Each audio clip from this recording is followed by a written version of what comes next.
साधारण निर्वाचन पर नामांकन पत्र दाखल प्रक्रिया चलता बेले अनुगुल जिलार संबलपुर संसदीय क्षेत्र आठमल्लिक विधानसभा बेजड़ी तरफ नलिनी प्रधान निजर समर्थकों गहन आसी उपजिलापाल कार्यालय निजर प्रार्थीपत्र दाखल कर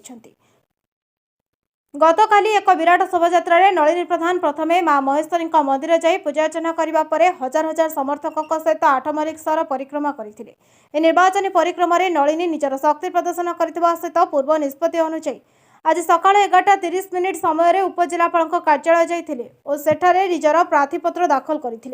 तेज नलिनी कहवा नवीन पट्टनायक आशीर्वाद दल देथिबा गुरुदायित्व को सुचारूपे संपादन करने लोक मैंने आशीर्वाद करंतु बोली कहते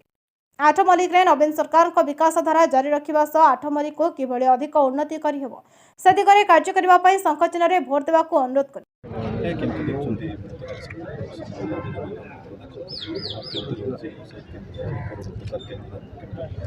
देखु गतकाली आम समस्ते मिसी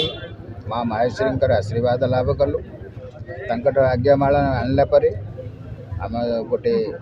नगर परिक्रमा करूँ से जो प्रकार जनसमुद्र होता से मो अभिभूत मो भाई भौणी मैंने आठमल्लिक जो प्रकार मो प्रति श्रद्धा देखते जो प्रकार आस्था प्रकट कर गतकाली जनसमुद्र मत कहे जे आगामी दिन में फलाफल कौन हम एवं जो उद्देश्य आम गतकाली करूँ से उद्देश्य बहुत फलफित होती आज आमर थिला नॉमिनेशन डेट आज नॉमिनेशन आम करूँ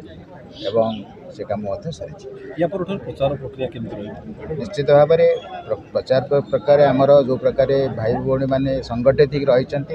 से संगठन को केमती आम नहीं आगे चलू से संगठन सहित जो भाई मान को दिग्दर्शन दौरान से दिग्दर्शन में आम निश्चित कम करूँ एवं फलाफल केमी हम गतकाली जनसमुद्र कहे आगामी दिन में आमर रिजल्ट कौन हम अनुगुल रिपोर्ट बहुजन मीडिया।